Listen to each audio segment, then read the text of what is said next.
السلام علیکم ورحمۃ اللہ وبرکاتہ نحمدہ ونصلی علی رسولہ الکریم اما بعد فاعوذ باللہ من الشیطان الرجیم بسم اللہ الرحمن الرحیم رب اشرح لی صدری ویسر لی امری واحلل عقدۃ من لسانی یفقہوا قولی اللہم صل علی محمد وعلی آل محمد كما صليت على إبراهيم وعلى آل إبراهيم إنك حميد مجيد اللهم بارك على محمد وعلى آل محمد كما باركت على إبراهيم وعلى آل إبراهيم إنك حميد مجيد۔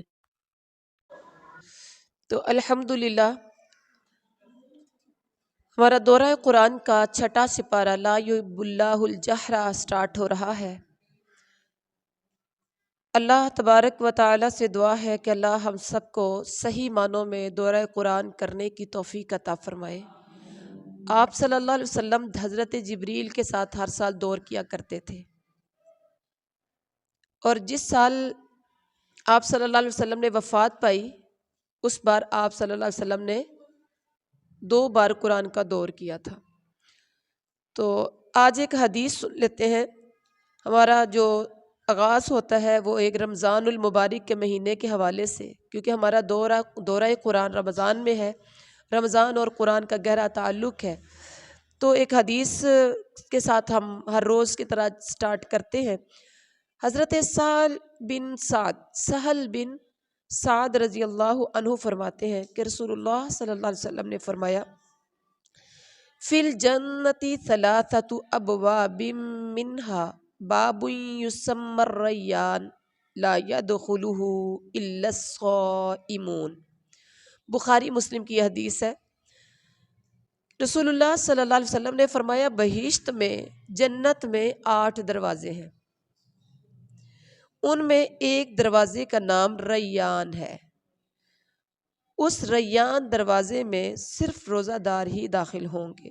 سبحان اللہ۔ یعنی جو شخص روزوں کو خلوص کے ساتھ، محبت کے ساتھ، سنت کے مطابق جو روزہ رکھے گا وہ باب الریان میں جائے گا، باب الریان سے جنت میں داخل ہوگا۔ اور ایک اور حدیث ہے حضرت ابو ہریرہ کی کہ آپ صلی اللہ علیہ وسلم نے فرمایا جو شخص سموار کر خلوص سے نماز پڑھنے والا ہوگا وہ قیامت کو نماز کے دروازے سے بلایا جائے گا اور کہا جائے گا کہ اے بندے اس دروازے سے جنت میں داخل ہو۔ اور جو کوئی اہل جہاد سے ہوگا، یعنی جس نے بکثرت جہاد کیے ہوں گے، اسے جہاد کے دروازے سے بلایا جائے گا۔ اور جو اہل صدقہ سے ہوگا، یعنی جو بکثرت اپنی زندگی میں صدقہ خیرات کرنے والا ہوگا، وہ صدقہ کے دروازے سے بلایا جائے گا۔ وَمَنْ كَانَ مِنْ أَهْلِ الصِّيَامِ دُعِيَ بَابِ الرَّيَّانِ، اور جو شخص بھوک پیاس کے میدان کا شاہ سوار روزہ دار ہوگا وہ باب الریان سے بلایا جائے گا۔ اب ریان ہے کیا؟ ریان کے معنی ہے سیراب کیا گیا۔ روزہ دار جب بہشت میں جانے کے لیے اس دروازے میں داخل ہوگا تو وہاں اسے شراب طہور کے جام پہ لائے جائیں گے، کیونکہ دنیا میں کئی گھنٹے یہ بندہ بھوکا پیاسا رہا، تو اب جنت میں جب داخل ہوگا تو اس کو وہاں پر سب سے پہلے کیا پلایا جائے گا؟ اسے شراب طہور پلایا جائے گا۔ اور یعنی بہشتی جنتی تو بہشت میں جنت میں داخل ہو کر شراب طہور کا مزہ چکھیں گے، لیکن ماہ رمضان کی عزت کرنے والا، بڑے خلوص اور محبت سے روزے رکھنے والا، جنت میں داخل ہونے سے پہلے ہی باب الریان پر ہی شراب طہور جنت کی لذت سے سرشار ہوگا۔ سبحان اللہ۔ تو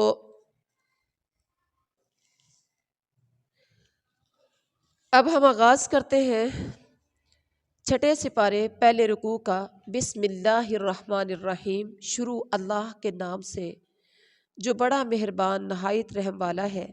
لا يحب اللہ الجہر بالسوء من القول الا من ظلم وکان اللہ سمیعا علیما۔ یہاں امت مسلمہ کے ضمیر کی تطہیر کی جا رہی ہے، امت مسلمہ کے دل کی ضمیر کی تطہیر کی جا رہی ہے۔ پہلا نمبر انسان کا اخلاق اچھا ہونا چاہیے۔ اللہ تعالیٰ بدگوئی کو پسند نہیں کرتے۔ بدگوئی مطلب برائی کے خلاف آواز اٹھانا، کسی کو بدنام کرنا، کسی کی بری باتیں ادھر ادھر پھیلانا۔ اور نمبر 2، مظلوم کی بدگوئی کا حق ہے، یعنی مظلوم کو بدگوئی کا حق ہے۔ اگر کوئی مظلوم ہے، کوئی ظلم کر رہا ہے اس پر، تو مظلوم بلند آواز کر کے دوسروں کو بتا سکتا ہے کہ اس نے میرے ساتھ یہ ظلم کیا، تاکہ اس کے ظلم سے دوسرے لوگ بھی بچ سکے، یا وہ ظالم سن کر ظلم سے باز آ جائے۔ اگر درگزر کر لو تو یہ اللہ کی صفت ہے۔ کسی پر کسی نے ظلم کیا لیکن اس نے درگزر کر لیا تو یہ اللہ کی صفت ہے۔ اللہ اکبر۔ اس کے بعد ایمان کا تذکرہ کیا گیا کہ اللہ اور رسولوں کے درمیان تفریق کرنا کفر ہے، بلکہ ان پر ایمان لانا ہے۔ اللہ اور اللہ کے رسولوں کے درمیان تفریق کرنا کفر ہے۔ اللہ اور اس کے تمام رسولوں کو ماننا اور ان میں تفریق نہ کرنا اجر کا مستحق بنانے والا ہے۔ اس کے بعد ہے دوسرا رکوع ہے 6 سپارے کا، یسألک اہل الکتاب ان تنزل علیہم کتابا من السماء فقد سألوا موسیٰ اکبر من ذلک فقالوا ارنا اللہ جہرۃ فاخذتهم الصاعقۃ بظلمهم ثم اتخذوا العجل من بعد ما جاءتهم البینات فعفونا عن ذلک وآتینا موسیٰ سلطانا مبینا۔ یہاں اہل کتاب کے بارے میں کہا گیا کہ نبی موسیٰ سے، نبی صلی اللہ علیہ وسلم سے پہلے تو اہل کتاب نے مطالبہ کیا کہ آسمان سے کوئی کتاب نازل کر کے لاؤ۔ موسیٰ سے مطالبہ ان کی قوم نے، اہل کتاب نے کیا کیا تھا کہ ہمیں خدا کو اعلانیہ دکھاؤ، ظاہری طور پر دکھاؤ۔ اس سرکشی کی وجہ سے ان پر بجلی گری تھی، یاد ہے؟ اور پھر کوہ طور کو ان پر اٹھا کر پھر پختہ عہد لیا تھا، خذوا ما آتیناکم بقوہ، جو ہم نے تمہیں دیا اس کو قوت سے، مضبوطی سے تھام لو۔ اوپر ان کے سروں کے اوپر کوہ طور کو کر دیا، نہیں مانو گے تو اوپر گرا دیا جائے گا۔ اور سبت کا قانون نہ توڑو۔ سبت کیا ہے؟ ہفتے والے دن جو ہیلے بہانے کر کے مچھلیاں پکڑ لیتے تھے، جو کہ عام دنوں میں نہیں آتی تھی، ہفتہ ان کے عبادت کا دن تھا، تو سبت کا، ہفتے کا قانون توڑنے سے انہیں منع کیا گیا۔ دروازے میں سجدہ ریز ہوتے ہوئے داخل ہونا ہے، تو انہوں نے کیا کیا تھا؟ سجدہ ریز ہونے کی بجائے انہوں نے عہد شکنی کی، اکڑ کر چلے اور اللہ تعالیٰ کی آیات کو اہل کتاب نے جھٹلایا، پیغمبروں کو ناحق قتل کیا۔ انہوں نے کہا ہمارے دل غلافوں میں محفوظ ہے، ہمیں نبی کی بات سمجھ میں نہیں آتی۔ اسی طرح سے اہل کتاب نے حضرت مریم پر سخت بہتان لگایا۔ اللہ تعالیٰ کے راستے سے اہل کتاب روکتے ہیں، اہل کتاب سود کھانے کے عادی ہوتے ہیں، لوگوں کے مال ناجائز طریقے سے کھانا ان کا وتیرہ ہے۔ ان کے ظالمانہ رویے کی وجہ سے پاک چیزیں حرام رکھی گئی ہیں، دردناک عذاب ان کے لیے تیار ہے۔ ان میں پختہ علم والے بھی ہیں، ان میں سارے اہل کتاب ایک جیسے نہیں ہیں۔ کہا کہ ان میں کچھ ولاکن الراسخون فی العلم منہم، ان میں سے کچھ پختہ علم والے بھی ہیں، اپنی کتابوں کے ساتھ قرآن پر ایمان لاتے ہیں، نماز قائم کرنے والے اور زکوٰۃ ادا کرنے والے ہیں، اللہ اور یوم آخرت پر ایمان رکھنے والے ہیں۔ اور جو ایسے ہیں تو ان کے لیے کیا ہے؟ بہت بڑا اجر ہے۔ حضرت عیسیٰ علیہ السلام کے بارے میں کچھ غلط فہمیوں کی وضاحت کی گئی ہے اس رکوع میں۔ انہوں نے کہا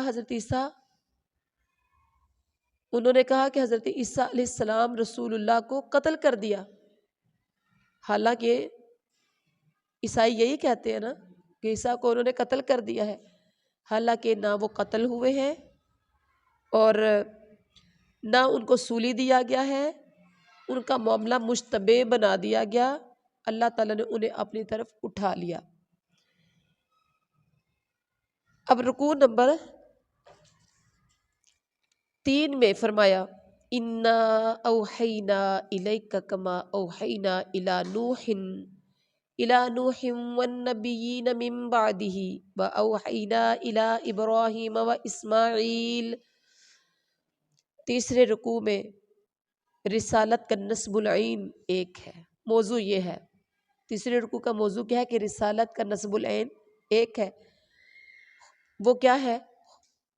جنت کی خوشخبریاں دینا، جہنم سے ڈرانا۔ آپ صلی اللہ علیہ وسلم کا نصب العین کیا تھا؟ لوگوں کو جنت کی خوشخبری دے کے نیک اعمال کی طرف لگانا، جہنم سے ڈرا کر برے اعمال سے بچانا، حجت قائم کرنا۔ اللہ کا عذاب جب تک نہیں آتا جب تک اللہ حجت قائم نہیں کرتا۔ نبی صلی اللہ علیہ وسلم کی رسالت کا تذکرہ، اللہ کی گواہی، ملائکہ کی گواہی، جو نہیں مانتے وہ دوسروں کو خدا کے راستے سے خود بھی رکتے ہیں، دوسروں کو بھی روکتے ہیں، گمراہی میں حق سے دور نکل جاتے ہیں، کفر اور بغاوت کا طریقہ اختیار کرتے، کون؟ جو نہیں مانتے، اور ان کے لیے جہنم کی آگ ہے۔ اللہ تعالیٰ کی طرف سے ساری انسانیت کو دعوت ہے، حق ہے ایمان لے آؤ تمہارے لیے بہتر ہے، حق ہے تمہارے لیے ایمان لے آؤ تمہارے لیے بہتر ہے۔ اور پھر حضرت عیسیٰ کے ذریعے، عیسیٰ کے بارے میں جو عیسائیوں کا عقیدہ تھا، تو عیسائیوں کی فکر کی تطہیر کے لیے کہا کہ اپنے دین میں غلو نہ کرو۔ مسیح بن مریم علیہ السلام اللہ تعالیٰ کے رسول، اللہ تعالیٰ کا فرمان اور ایک روح تھی۔ تین کہنے سے باز آ جاؤ، کہتے تھے عیسائی خدا تین ہے، ایک عیسیٰ، ایک مریم اور ایک اللہ، ٹھیک ہے؟ تو اللہ نے کہا تین خدا کہنے سے باز آ جاؤ۔ اللہ ایک ہے، اس کا کوئی بیٹا نہیں ہے، زمین و آسمان کی ہر چیز اس کی ملک ہے، اس کی ملکیت میں ہے، ہر چیز کی کفالت اور خبر گیری کے لیے وہ کافی ہے۔ اب اس کے بعد کیا ہے؟ یہاں دیکھیے اللہ تعالیٰ نے حضرت نوح، ابراہیم، اسماعیل، اسحاق، یعقوب، عیسیٰ، ایوب علیہ السلام، حضرت یونس، ہارون، داؤد اور سلیمان علیہ السلام کی طرف وحی بھیجی۔ کیا کی؟ ان کی طرف وحی بھیجی۔ اللہ تعالیٰ نے حضرت موسیٰ سے گفتگو کی، خود بات کی، باقیوں کی طرف وحی بھیجی، موسیٰ سے اللہ نے خود بات کی۔ اللہ تعالیٰ غالب رہنے والا، حکیم اور دانا ہے۔ اللہ تعالیٰ گواہی دیتا ہے کہ اس نے جو وحی نازل کی اپنے علم سے نازل کی ہے۔ اللہ تعالیٰ کا انکار کرنے والوں، بغاوت کا طریقہ اختیار کرنے والوں اور ظلم و ستم پر اترانے والوں کو ہرگز معاف نہیں کیا جائے گا۔ زمین اور آسمان میں جو کچھ ہے وہ سب کا سب اللہ کا ہے۔ اللہ تعالیٰ علیم بھی ہے، حکیم بھی ہے۔ اللہ تعالیٰ تو بس ایک ہی خدا ہے، وہ پاک ہے، اس کا کوئی بیٹا نہیں۔ اللہ تعالیٰ انسانوں کی کفالت اور خبر گیری کے لیے اللہ اکیلا ہی کافی ہے۔ اور اس کے بعد ہے رکوع نمبر 4، لن يستنقف المسیح ان یکون عبدا للہ ولا الملائکۃ المقربون۔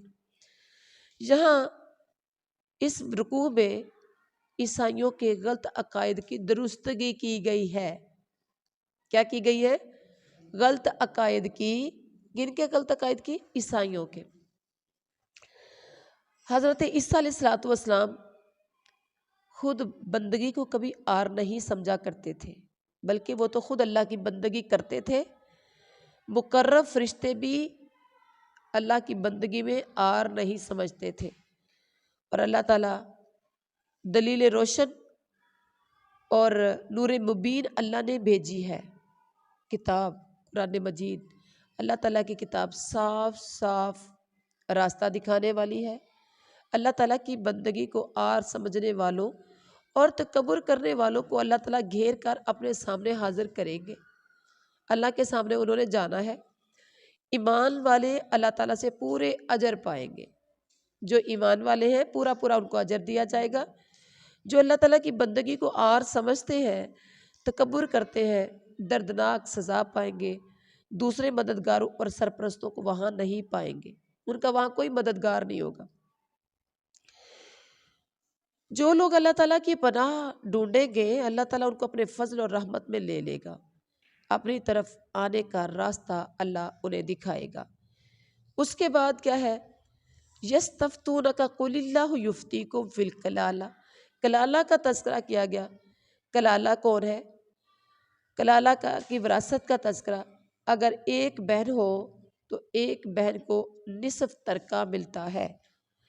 بہن بے اولاد، بھائی اس کا وارث ہو، یعنی بہن بے اولاد ہو، بھائی اس کا وارث ہو۔ میت کی وارث دو بہنیں ترکے میں سے 2/3 کی وارث ہوتی ہیں۔ میت کی وارث سے کئی بہنیں ہوں تو عورت کو 1 پر مرد کے 2 حصے ہوں گے۔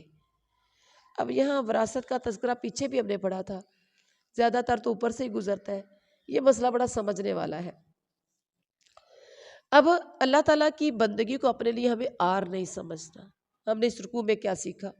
ہمیں اللہ تعالیٰ جو بندہ اپنے لیے آر سمجھتا ہے، تکبر کرتا ہے، اللہ تعالیٰ اس کو گھیر کر اپنے سامنے حاضر کرے گا اور ان کو دردناک عذاب دے گا، اور اللہ تعالیٰ اپنے فضل سے ان کو اجر عطا کرے گا جو ایمان لا کر نیک اعمال اختیار کریں گے۔ جو لوگ اللہ تعالیٰ کے سوا کسی اور کی سرپرستی اور مددگاری پر بھروسہ کرتے ہیں، وہ آخرت میں کسی کو اپنے پاس نہیں پائیں گے۔ اللہ تعالیٰ کی طرف سے روشن دلیلیں آ گئی ہیں۔ اللہ تعالیٰ نے ایسی روشنی بھیجی ہے جو صاف صاف راستہ دکھانے والی ہے۔ اب اس رکوع سے ہم نے سیکھا کیا ہے؟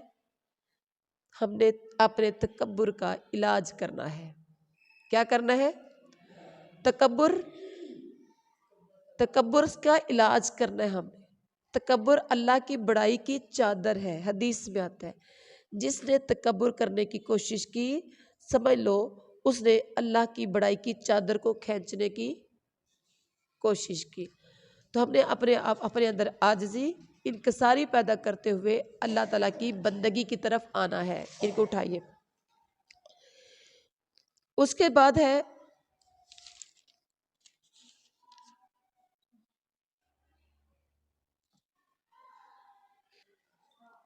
سورۃ المائدہ سٹارٹ ہو رہی ہے۔ بسم اللہ الرحمن الرحیم۔ شروع اللہ کے نام سے جو بڑا مہربان نہایت رحم والا ہے۔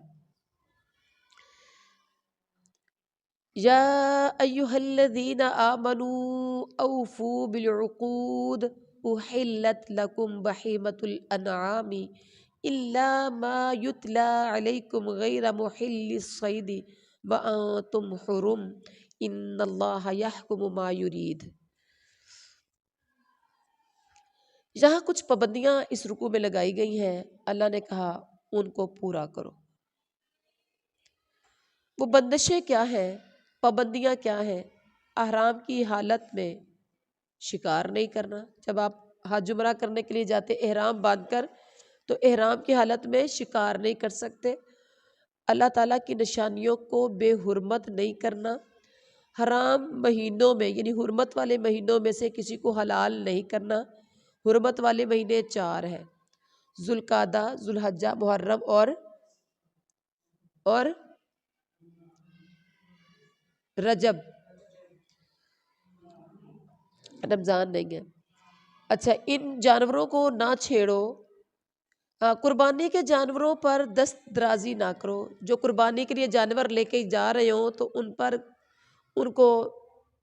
پہ دست درازی نہ کرو، مطلب ان کو کوئی راستے میں کوئی ان سے چھیننے کی کوشش نہ کرے، جانوروں کو کوئی نقصان پہنچانے کی کوشش نہ کرے، ان جانوروں کو نہ چھیڑو جن کے گلے میں اللہ تعالیٰ کے نام کا پٹا پڑا ہوا ہو۔ وہ پٹا اس بات کی علامت ہوتا ہے کہ یہ قربانی کے لیے اللہ کے گھر کی طرف جا رہا ہے۔ ان لوگوں کو نہ چھیڑو جو اللہ کی رضا کے لیے بیت اللہ جانے والے ہیں۔ غصے میں اتنے مشتعل نہ ہو جاؤ کہ غصے میں آ کر زیادتیاں کرنے لگو۔ نیکی اور تقوی کے کاموں میں آپس میں تعاون کرو۔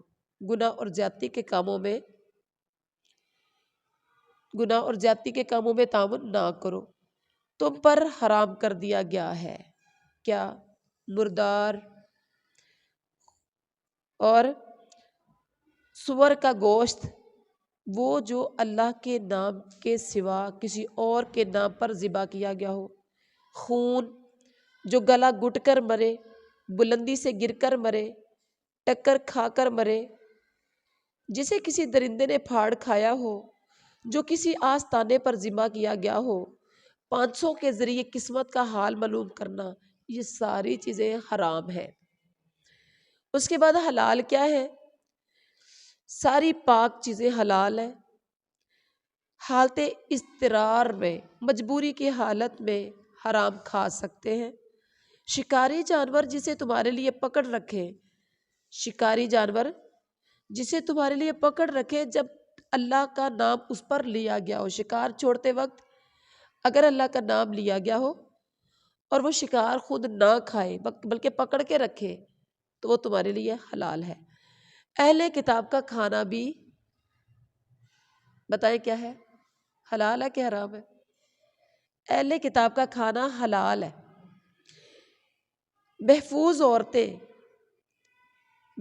عورتیں بھی حلال ہیں۔ محفوظ عورتیں کون سی؟ شرائط کے ہیں، جن کا تم نے مہر ادا کیا ہو اور چوری چھپے آشنائی نہ کریں، آزاد شہوت رانی نہ کرنے والی ہو۔ اس کے بعد دین کے بارے میں بڑی خوبصورت ایک آیت ہے، الیوم اکملت لکم دینکم واتممت علیکم نعمتی ورضیت لکم الاسلام دینا۔ دین کے بارے میں فرمایا دین مکمل ہو گیا ہے۔ یہ آیت اتری تھی آخری دنوں میں، یاد ہے؟ الیوم اکملت لکم دینکم، یہ کب؟ حجۃ الوداع کے موقع پر۔ دین مکمل ہو گیا ہے، نعمت تمام ہو گئی ہے، پوری ہو گئی ہے، کافر تمہارے دین سے مایوس ہو گئے ہیں، اللہ نے اتنی تمہارے دین کو ترقی دینا شروع کر دی ہے، اللہ تعالیٰ نے تمہارے لیے اسلام کی حیثیت سے پسند کر لیا ہے۔ اور اب ہمیں کرنا کیا ہے کہ ہمیں یہ جو بندشیں پیچھے لگائی ہیں، اس رکوع میں کیا سیکھا؟ جو اللہ تعالیٰ نے پابندیاں لگائی ہیں، جن کو حلال کیا ان کو حلال سمجھے، جن کو حرام کیا ہے ان کو حرام سمجھے، جو پابندیاں لگائی ہیں ان پابندیوں کی پابندی کرے۔ اس کے بعد رکوع نمبر 6 ہے، یا ایھا الذین آمنوا اذا قمتم الی الصلاۃ فاغسلوا وجوہکم وایدیکم الی المرافق وامسحوا برؤوسکم وارجلکم الی الکعبین۔ ایمان والوں سے کہا گیا کہ جب تم نماز کی طرف کھڑے ہو تو چہروں کو اور ہاتھوں کو دے لو کونیوں تک، سروں کا مسح کر لو اور اپنے پاؤں ٹخنوں تک دھو لو۔ سیدھی سیدھی بات کہی ہے نا، ایسے ہی ہے۔ اب وضاحت اتنی اس آیت میں نہیں ہے، بس یہ کہا کہ چہروں کو اور ہاتھوں کو دھونا ہے کونیوں تک اور مسح کر کے تو پاؤں دھو لینے ہیں، ایسے ہی ہے۔ اب اس کی وضاحت آپ کو حدیث رسول سے صحیح ملتی ہے، آپ صلی اللہ علیہ وسلم کا صحیح وضو کا طریقہ، کیونکہ قرآن کی تفسیر پاک پیغمبر کی حدیث ہے۔ جو اللہ نے کہا نبی نے کر کے دکھایا، جو کر کے دکھایا وہ ہمارے لیے سنت ہے۔ یاد رکھیے، وہ وضو بھی قابل قبول نہیں جو سنت سے ہٹ کر ہوگا، وہ نماز بھی قابل قبول نہیں جو سنت سے ہٹ کر ہوگی، وہ روزہ بھی قابل قبول نہیں جو سنت سے ہٹ کر ہوگا۔ عبادت وہ قبول ہے جو اللہ نے کہا اور نبی کی اس پر مہر لگی ہے۔ کسی مولوی کا، کسی عالم کا، کسی بزرگ کا، کسی بڑے کا، کسی وڈیرے کا، کسی پیر کا دین قبول نہیں ہوگا۔ بات سمجھ میں آ گئی؟ اب یہاں دیکھیے، نماز کے لیے حکم دیا گیا، پیچھے تھا کچھ پابندیاں لگائی گئیں، کچھ بندشیں تھیں جن کی پابندی کرنے کا حکم دیا گیا پچھلے رکوع میں، اور یہاں معاہدات ہو رہے ہیں، وعدے لیے جا رہے ہیں۔ وہ معاہدات کیا ہے؟ معاہدہ عبادت ہے۔ نمبر 1 عبادت کا معاہدہ لیا جا رہا ہے، وہ کیا؟ نماز کے لیے سب سے پہلا کام وضو کرنا ہے، حالت جنابت میں غسل کرنا ہے، پانی نہ ملے تو پاک مٹی سے تیمم کرنا ہے۔ تیمم کا ہم نے کل طریقہ 5ویں سپارے میں، 5واں سپارہ تھا نا، 5ویں سپارے میں ہم نے سیکھ لیا۔ بیماری اور سفر میں بھی پاکیزگی کی ضرورت ہے۔ سفر میں پانی نہ ملے تو تیمم، بیماری میں پانی ہو لیکن جان کو خطرہ ہو تو بھی تیمم کر سکتے ہیں۔ معاہدے کا فائدہ کیا ہوگا اگر آپ اللہ کے اس معاہدے پر پورا اترتے ہیں؟ نمبر 1 پاکیزگی حاصل ہوگی، نمبر 2 زندگی کی مشقتوں سے آسانیوں کی طرف لانا ہے، نمبر 3 نعمت کا مکمل ہونا ہے۔ اس کے بعد ہے کچھ میثاق ہے، مطلب وعدے لیے گئے ہیں کہ اللہ کی بات کو غور سے سننا ہے، اللہ اور اس کے رسول کی بات کو سننا ہے۔ اذ قلتم سمعنا واطعنا واتقوا اللہ، جب تم کہو کہ ہم نے سن لیا اور ہم نے مانا تو اللہ سے ڈرنا ہے، کیونکہ ان اللہ علیم بذات الصدور، اللہ سینوں کے بھیتوں سے واقف ہے۔ اللہ کا خوف کھانا ہے۔ پھر اس کے بعد تیسرا معاہدہ جس کا تذکرہ ہے یہاں، معاہدہ حقوق انسانی، حقوق انسانی کے ساتھ کا معاہدہ کرنا ہے۔ وہ کیا؟ نمبر 1 عدل اور انصاف، انسانوں کے ساتھ، یعنی انسانوں کے حقوق ادا کرنے ہیں۔ کیا کرنا ہے؟ عدل کرنا ہے، اللہ تعالیٰ کی خاطر سچائی پر قائم رہنا ہے، چاہے سچائی مطلب جھوٹ کی طرف تعداد میں کتنے ہی لوگ کیوں نہ ہو، لیکن آپ سچائی کا اپنے ساتھ دینا، چاہے نقصان ہی کیوں نہ ہو، لوگ تھوڑے ہی کیوں نہ ہو۔ انصاف کی گواہی دینے والے بننا ہے۔ کسی گروہ کی دشمنی اتنا مشتعل نہ کر دے کہ عدل سے ہی پھر جاؤ، یعنی کسی گروہ سے دشمنی ہے، ایک سے دوستی ہے، تو آپ کو کوئی فیصلہ کرنا پڑ جائے تو فیصلہ آپ نے اس کی دشمنی کی بنیاد پر اپنے دوست کے حق میں نہیں کر لینا، دشمن ہے یا دوست ہے، فیصلہ آپ کا انصاف کا ہونا چاہیے، اللہ تعالیٰ سے ڈر کر کام لینا ہے۔ واتقوا اللہ، اللہ سے ڈرو، وعلی اللہ فلیتوکل المؤمنون، اللہ پر توکل کیجئے، اور اللہ پر ایمان والوں کو چاہیے کہ وہ توکل کرے۔ روزی روٹی کا مالک اللہ، عزت ذلت کا مالک اللہ، زندگی موت کا مالک اللہ، تو جو کام کرنا آپ انصاف کے ساتھ کریے، باقی اللہ پہ چھوڑ دیجیے۔ اور اس رکوع میں ہم نے کیا سیکھا، ہم نے کیا کرنا ہے؟ اچھا، ایک اور بھی 5 معاہدوں کا اس رکوع میں تذکرہ ہے، ٹھیک ہے۔ چوتھا اللہ تعالیٰ کا احسان ہے، دست درازی کرنے والوں کے ہاتھ تم سے روک دیے، جو تم ہاتھ تمہاری طرف دراز کرتے تمہیں نقصان پہنچانے کے لیے، اللہ نے ان کے ہاتھ تم سے روک دیے ہیں۔ یہ اللہ کا بڑا احسان ہے۔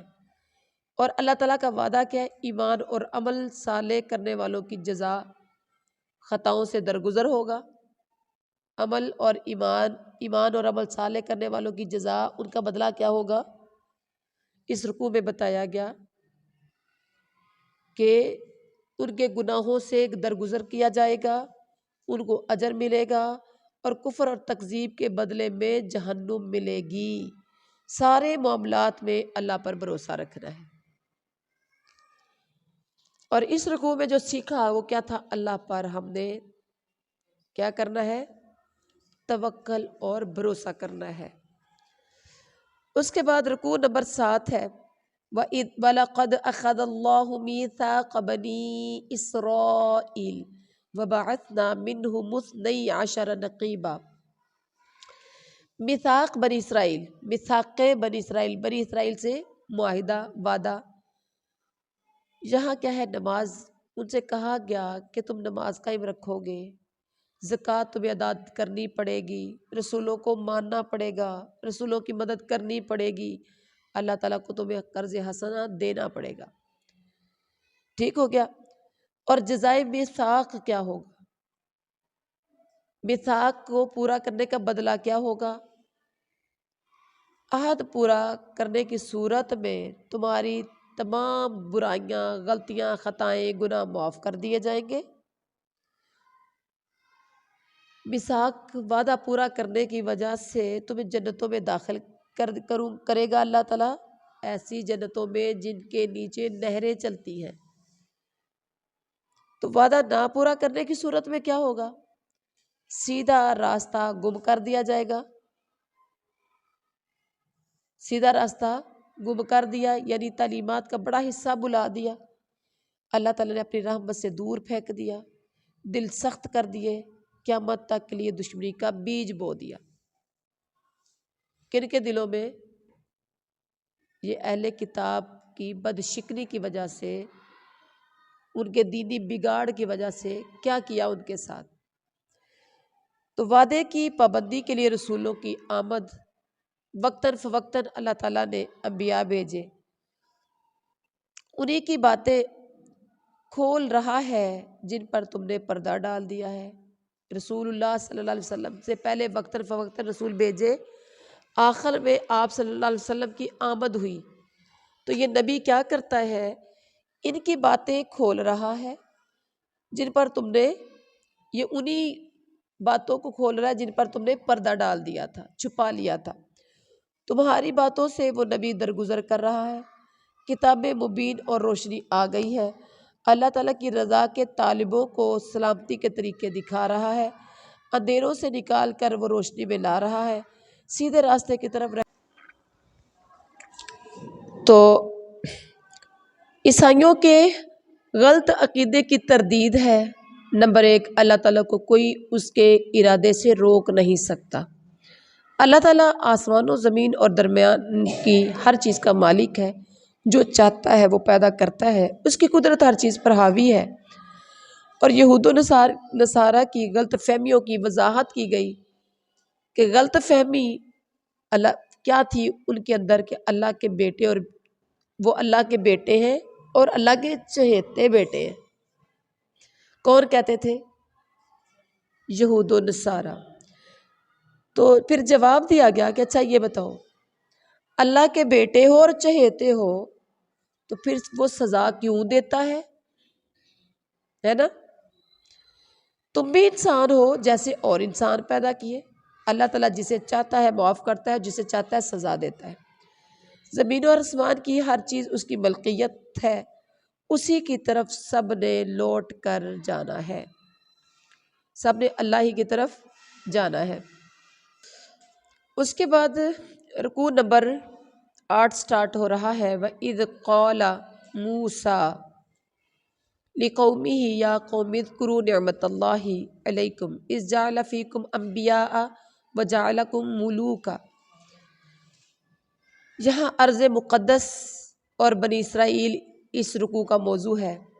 بنی اسرائیل پر اللہ تعالیٰ کے کچھ انعامات تھے، اللہ تعالیٰ نے انبیاء بھیجے، اللہ تعالیٰ نے ان میں بادشاہ بنائے، اللہ تعالیٰ نے انہیں امامت اور شہادت حق کی ذمہ داریاں دی، یہ ان پر تھے انعامات۔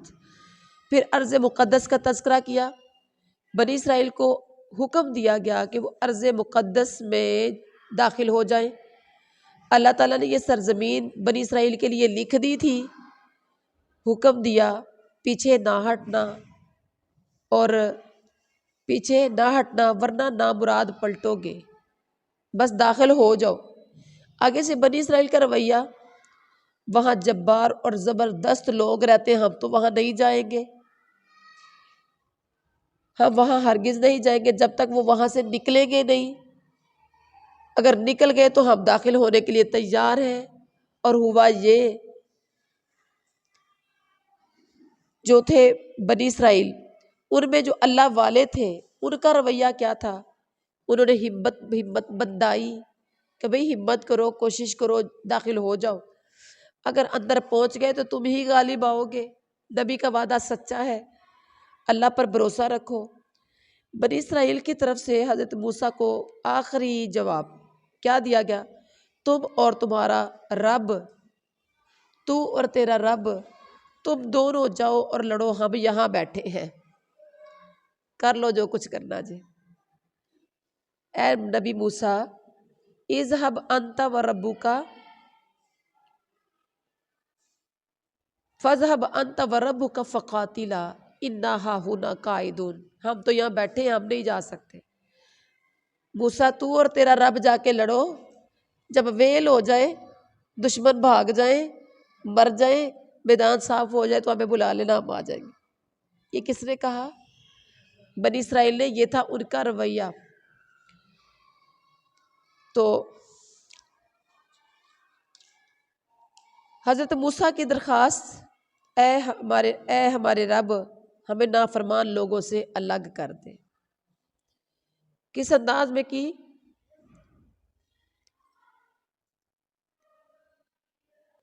قال ربی انی لا املک الا نفسی و اخی، یا اللہ میں تو اپنا اور اپنے آپ کا اور اپنے بھائی کا اختیار رکھتا ہوں، فافرق بیننا و بین القوم الفاسقین، تو ہمارے اور فاسق قوم کے درمیان میں کیا کر دے؟ جدائی ڈال دے۔ اب اللہ تعالیٰ کا حکم ہوا، زمین 40 سال تک ان پر حرام کر دی گئی۔ ان پر حرام ہے کیوں؟ جو انہوں نے نبی موسیٰ کی نافرمانی کی۔ زمین میں مارے مارے یہ 40 سال تک پھریں گے۔ نافرمانوں کی حالت پہ ہرگز ترس نہ کھاؤ۔ اب ہم نے اس رکوع میں کیا سیکھا؟ کہ حالات کا مقابلہ کر کے زندہ رہنا ہے۔ اگر زندہ رہنا ہے تو حالات کا مقابلہ کرنا پڑے گا، چیلنجز قبول کرنے پڑیں گے۔ بڑا کام کرنے کے لیے جھوٹے عذر نہیں کرنے چاہیے، انشاءاللہ نہیں نہ کرنے چاہیے۔ بڑے بڑے کام کرنے ہیں تو پھر چھوٹے چھوٹے عذر اور جھوٹے عذر اور ادھر ادھر کے بہانے تلاش نہیں کرنے۔ اور حقیقت میں جنہوں نے ترقیوں کو چاہا، کامیابیوں کو چاہا، انہوں نے بڑی محنتیں کی ہیں۔ اس کے بعد ہے رکوع نمبر 9 میں انسانی زندگی کے بنیادی قوانین کا تذکرہ کیا جا رہا ہے۔ وَاتْلُ عَلَيْهِمْ نَبَأَ ابْنَيْ آدَمَ بِالْحَقِّ إِذْ قَرَّبَا قُرْبَانًا فَتُقُبِّلَ مِنْ أَحَدِهِمَا وَلَمْ يُتَقَبَّلْ مِنَ الْآخَرِ قَالَ لَأَقْتُلَنَّكَ قَالَ إِنَّمَا يَتَقَبَّلُ اللَّهُ مِنَ الْمُتَّقِينَ۔ اللہ تعالیٰ کے قوانین ہیں کیا؟ نمبر 1، قتل قابل تعزیر جرم ہے۔ قتل کے بدلے میں قتل قابل تعزیر کا مطلب ہے قتل سزا کے قابل جرم ہے، قتل کے بدلے میں قتل کر دیا جائے۔ نمبر 2، زمین میں فساد پھیلانے کی وجہ ہے قتل۔ زمین میں فساد، ایک جگہ پر قتل ہو جائے تو کتنے لوگ پریشان ہوتے ہیں، مزید خون ریزی بڑھ جاتی ہے، لوگ بدلہ لینے کے لیے بھاگتے ہیں۔ تو قتل قابل تعزیر جرم کیوں ہے؟ زمین میں فساد پھیلانے کی وجہ ہے، یہ قانون محاربہ ہے، یہ جنگ کا قانون ہے۔ پھر اس کے بعد قربانی کا تذکرہ کیا۔ قربانی اللہ تعالیٰ کس کی قبول کرتا ہے؟ 2 آدم کے بیٹوں نے، آدم کے 2 بیٹوں میں سے ایک کی قربانی قبول ہوئی، کس کی؟ متقی کی، اللہ سے ڈرنے والوں کی۔ اللہ ہر بندے کی قربانی، ہر بندے کی نظر کو قبول نہیں کرتا۔ ارادہ قتل کی صورت میں قاتل کے مقابلے میں ارادہ قتل مجرم بنا دیتا ہے۔ ایک قتل کے لیے نکلا ہے، دوسرا بھی آگے سے ارادہ کر لیتا ہے کہ جی میں بھی قتل کر دوں گا۔ ارادہ ہی کر لینا یہ بھی انسان کو کیا کر دیتا ہے؟ قتل مجرم بنا دیتا ہے، مجرم قتل کا مجرم بنا دیتا ہے۔ اس کے بعد ہے قاتل کے مقابلے میں دفاع ہو سکتا ہے۔ کوئی آپ کو قتل کرنے کا ارادہ کرے تو اپنی سر توڑ کوشش کرنی ہے اپنی جان کو بچانے کے لیے، ایسے نہیں ہے کہ لیا جتیاں تو میرے سر چ مار۔ کئی خواتین زیادہ مار اس وجہ سے کھا جاتی ہیں، یا کچھ لوگ ایسے ہوتے ہیں وہ لڑتے ہیں نا جب آپس میں، تو یہ کہتے ہیں لو مار لو جتنا مارنا ہے، اور مار اور مار اور مار، اور وہ بندہ پہلے ہی تپ کے اندر ہوتا ہے تو وہ مارتا جاتا ہے مارتا جاتا ہے مارتا جاتا ہے۔ ایسا ہوتا ہے کہ نہیں ہوتا؟ تو یہ اکڑ ہے ایک، یا ہتھیار پھینک دینے ہیں کہ جو کرنا ہے کر لو۔ تو ایسا نہیں ہے، ایسا نہیں ہے، بلکہ اپنا دفاع کرنا ہے۔ کوئی آپ کو کوئی قتل کا ارادہ کرے، اپنا دفاع کرنا ضروری ہے۔ اچھا، قتل کا نفس کا نقصان ہلاکت میں ڈال دیتا ہے، مقتول کی جان کا نقصان مددگار بن سکتا ہے۔ دنیا کی زندگی کی تلخی آخرت میں قتل کا بدلہ چکانا ہے، یعنی قتل کرنے والا جو ہے ٹوٹلی لاس میں جاتا ہے، گھاٹے میں جاتا ہے۔ کون؟ قاتل بندہ، قتل کرنے والا۔ قتل کرنے والا قاتل کیا کرتا ہے؟ اپنے آپ کو نقصان میں ڈالتا ہے۔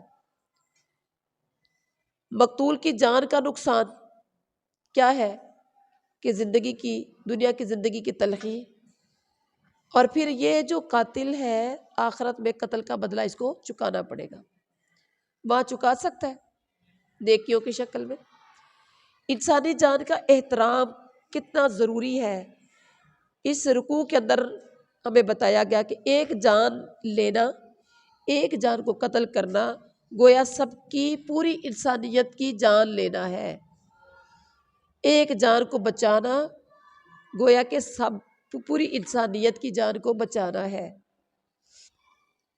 اور قانون محاربہ وجوہات کیا ہے اس کی؟ اللہ اور اس کے رسول سے جنگ ہے، زمین میں فساد پھیلانا، دنیا کی سزا قتل، سولی چڑھانا، ہاتھ پاؤں مخالف سمت سے کاٹ ڈالنا، جلا وطنی۔ لیکن آخرت کی سزا کیا ہوگی؟ عذاب عظیم، قابو پانے سے پہلے توبہ۔ اب ہم نے اس رکوع میں کیا سیکھا؟ اللہ تعالیٰ کے عہد کو توڑنے سے بچنا ہے، حق پر جینا ہے اور حق پر مرنا ہے، باطل پر زندگی قبول نہیں کرنی، باطل پر زندگی قبول، غلامی کی موت نہیں مرنی، آزادی کی زندگی مرنا ہے، حق کی زندگی مرنا ہے۔ اس کے بعد کیا کہا گیا؟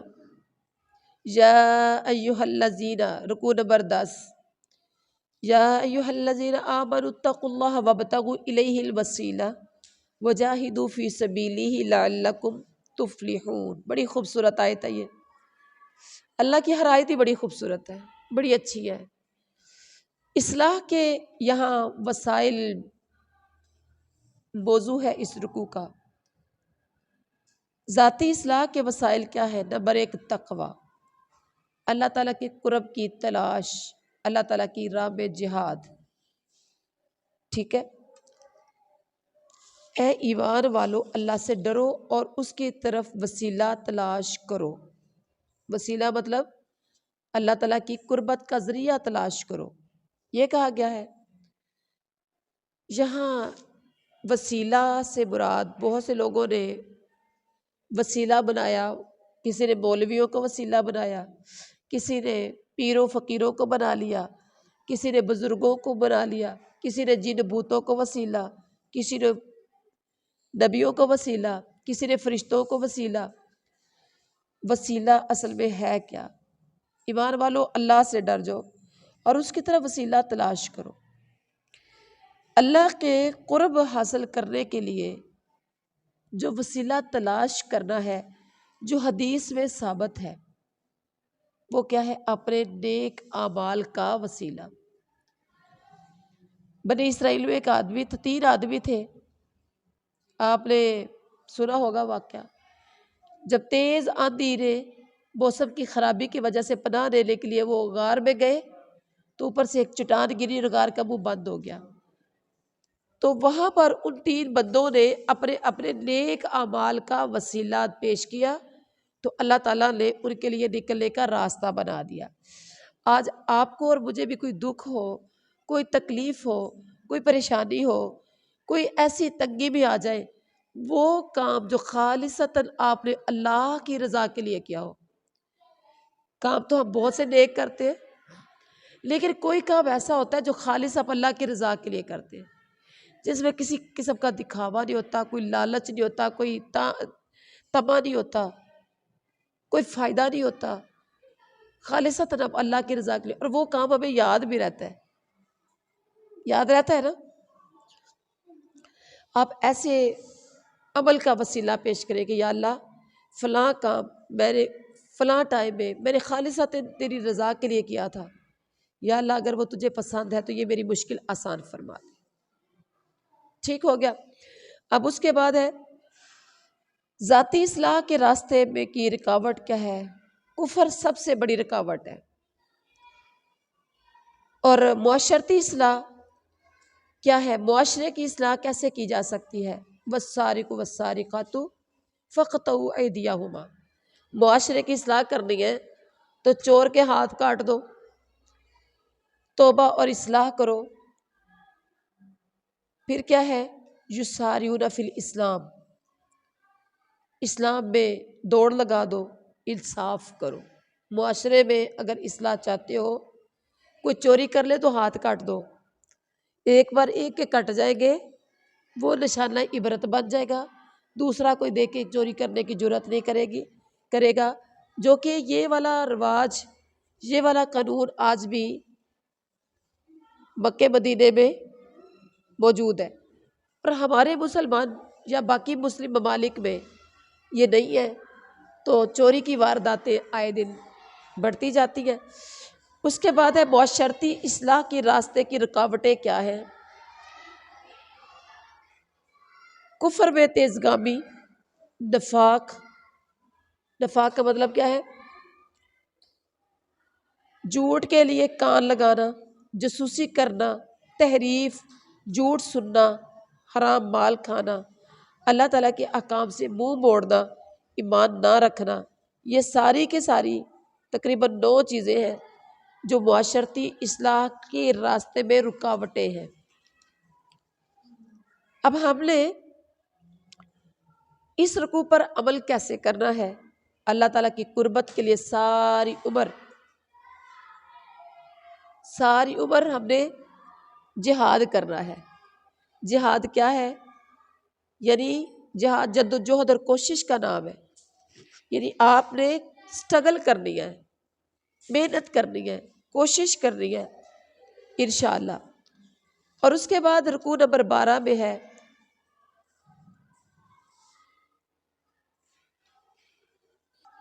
رکوع نمبر 11 ہے انا انزلنا التوراۃ فیہا ھدی ونور، ہم نے تورات کو نازل کیا، اس میں ہدایت اور نور ہے۔ تورات کی خوبیاں بیان کی گئی کہ وہ تورات کے اندر بھی ہدایت اور روشنی تھی، سارے نبی اس کے مطابق فیصلے کرتے تھے، علماء اور فقہا بھی اس کے مطابق فیصلے کرتے تھے۔ اس کی حفاظت کا ذمہ دار علماء کو بنایا گیا تھا۔ غور کریے گا، تورات کی حفاظت کا ذمہ دار کس کو بنایا گیا تھا؟ علماء کو۔ اور آگے انجیل کا تذکرہ کیا تو فرمایا کہ انجیل جو ہے یہ بھی ہدایت اور روشنی ہے، تورات کی تصدیق کرنے والی ہے، اہل کتاب کے لیے ہدایت اور نصیحت ہے، اہل انجیل اس کے قانون کے مطابق فیصلے کرے۔ اور پھر قرآن کی باری آئی تو اللہ تعالیٰ نے قرآن کے لیے فرمایا وَأَنزَلْنَا إِلَيْكَ الْكِتَابَ بِالْحَقِّ مُصَدِّقًا لِمَا بَيْنَ يَدَيْهِ مِنَ الْكِتَابِ ومهيمنا عليه فاحكم بينهم بما انزل الله ولا تتبع اهواءهم عما جاءك من الحق۔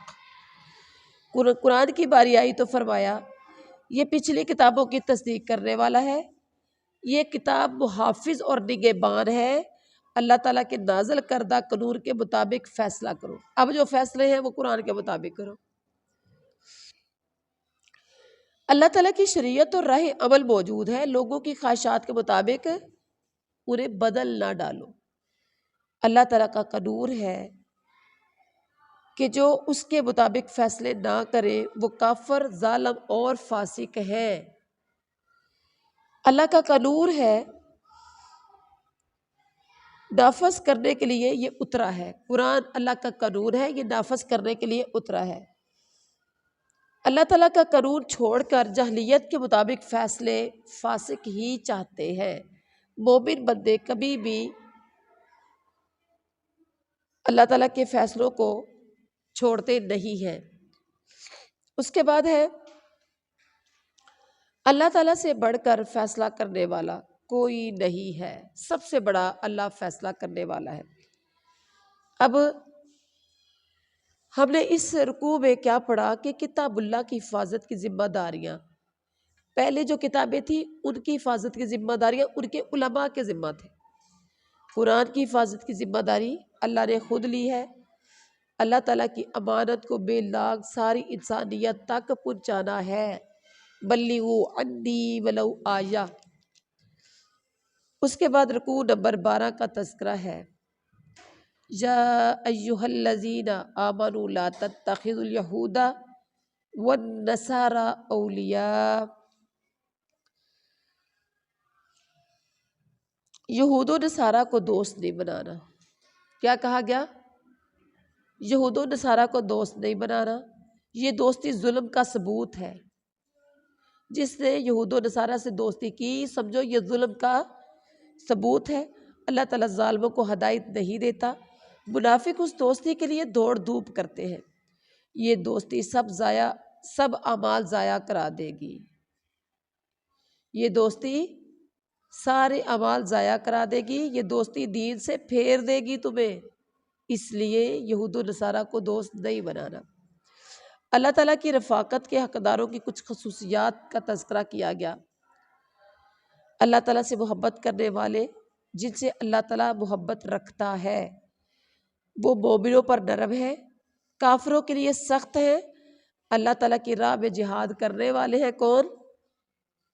اللہ تعالیٰ کی رفاقت کے حقدار کون ہیں؟ مومنوں پر نرم، کافروں کے لیے سخت، اللہ کی راہ میں جہاد کرنے والے، ملامت کرنے والے کہ ملامت سے نہ ڈرنے والے، نماز قائم کرنے والے، زکوٰۃ ادا کرنے والے، اللہ تعالیٰ کے آگے جھکنے والے۔ سبحان اللہ۔ اب ہم نے اس رکوع سے کیا سیکھا ہے کہ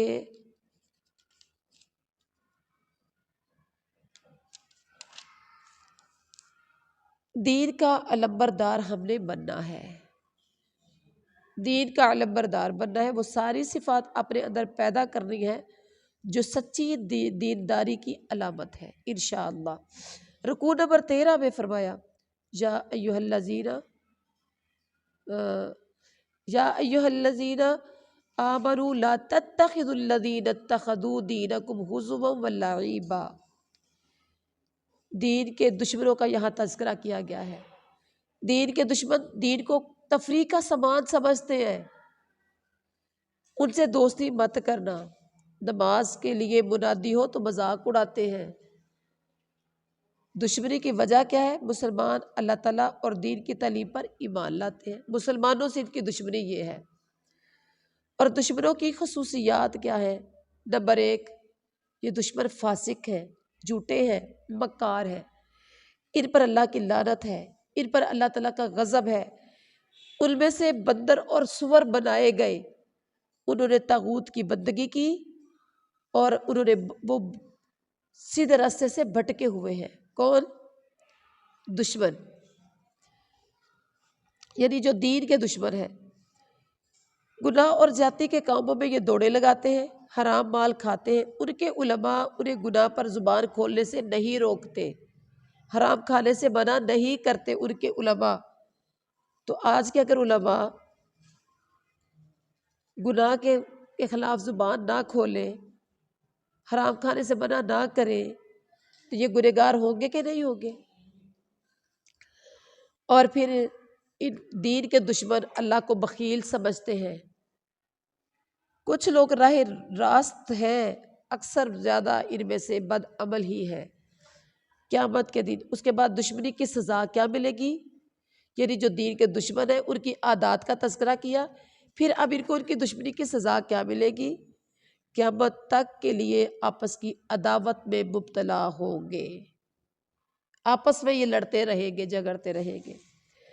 دین کی پکار ہے، لوگوں ایمان لے آؤ، اللہ تعالیٰ کی یعنی خدا پرستی اختیار کرو، اللہ کی عبادت کر لو، برائیوں سے دور کر دے گے۔ جب تم یہ سب کرو گے تو کیا کرے گا اللہ؟ برائیوں سے تمہیں دور کر دے گا، جنت میں داخل کرے گا۔ اگر تورات اور انجیل کو قائم کیا ہوتا تو ان کے اوپر سے رزق برستا اور نیچے سے ابلتا۔ اللہ اکبر۔ اگر اہل کتاب نے دشمنی نہ کی ہوتی بلکہ کیا کیا ہوتا؟ تورات اور انجیل پر عمل کیا ہوتا تو ان کے اوپر سے رزق برستا جیسے بارش برستی ہے، اور نیچے سے ابلتا، زمین پھل ابلتی۔ اللہ اکبر۔ تو یہاں اس رکوع میں ہم نے کیا سیکھا کہ اللہ تعالیٰ کی توفیق سے اپنی نفسیاتی کمزوریوں پر قابو پانے کی ہم نے کوشش کرنی ہے۔ اس کے بعد ہے رکوع نمبر 11 کا تذکرہ، یا ایھا الرسول بلغ ما انزل الیک من ربک۔ کون سا رکوع ہے؟ 14واں رکوع ہے جی، مجھے غلطی ہوئی ہے بولنے میں۔ 14واں رکوع، یا ایھا الرسول بلغ ما انزل الیک من ربک۔ یہاں یہودیوں اور عیسائیوں کا نظریاتی انحراف اس رکوع کا موضوع ہے۔ انحراف کیا؟ پختہ وعدے کے باوجود نبیوں کو انہوں نے قتل کیا، یہودیوں نے اللہ تعالیٰ کی تعلیمات کو انہوں نے جھٹلایا، اندھے اور بہرے بنے رہے، حضرت عیسیٰ کو اللہ کا بیٹا کہا بلکہ انہوں نے حضرت عیسیٰ کو اللہ بھی کہا، اپنے دین میں ناحق غلو کیا اور سیدھے راستے سے بھٹک گئے۔ یہ تھا اپنے اصل دین سے انحراف کر کے جو انہوں نے کیا۔ اب انحراف دور کرنے کی ذمہ داریاں اللہ تعالیٰ کا پیغام لوگوں تک پہنچائیں، تورات، انجیل اور دوسری کتابوں کو قائم کریں۔ تو یہاں ہم نے کرنا کیا ہے؟ اس رکوع میں اللہ تعالیٰ کے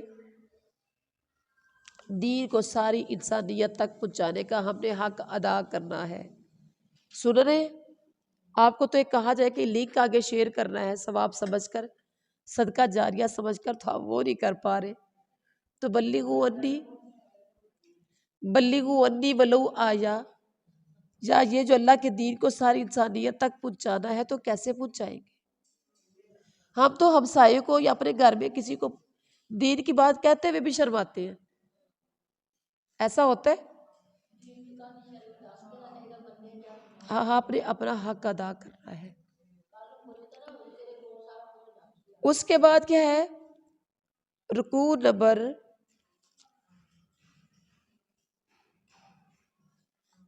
16، رکوع نمبر 15 ہے،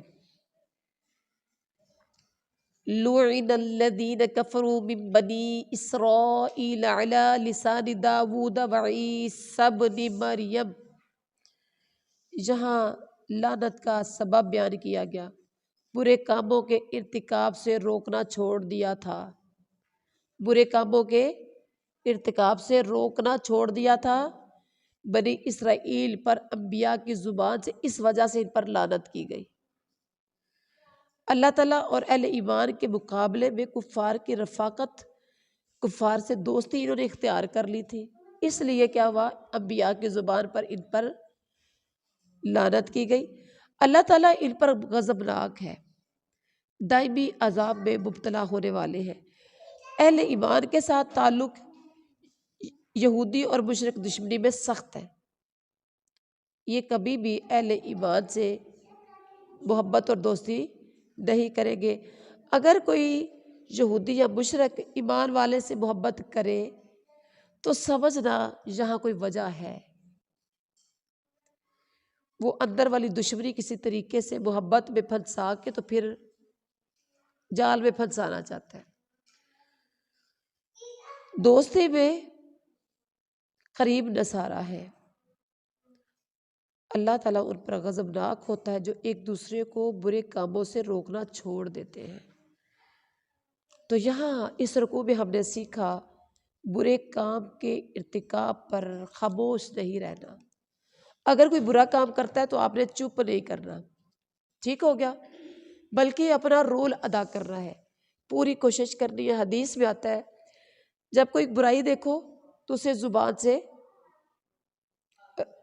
سب سے پہلے ہاتھ سے روکو، نہیں تو زبان سے روکو، نہیں تو اس کو دل سے برا جانو۔ یہ سب سے کمزور ترین ایمان ہے، کمزور ترین ایمان ہے۔